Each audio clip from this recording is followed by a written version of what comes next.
তোমার জ্বর ঠিক হয়ে গেছে? মামাম, জ্বর ঠিক হয়ে গেছে? হ্যাঁ। কি করছো, বল খেলছো? বাচ্চারা কি এরকম দুষ্টুমি না করলে কি মায়েদের আর ভালো লাগে? নিশ্চয়ই তোমাদেরও ভালো লাগেনি চৈকে এইভাবে অসুস্থ দেখতে। ও বাবা, কি সুন্দর ফুটবল খেলছে দেখো।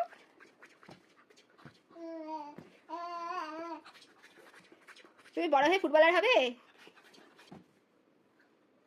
এই গোল! বড় হয়ে চৈকে তোমরা কি হিসাবে দেখতে চাও? কারোর যদি কোনো মতামত থাকে অবশ্যই কমেন্ট করে জানিও। আমি তো মা হিসাবে চাই চৈ প্রথমে সবারই আদর পেয়ে বড় হোক, তারপর একটা ভালো মনের মানুষ হয়ে উঠুক। হবে হবে, আর একটা গোল হবে। আবার দাঁড়া, এই দেখো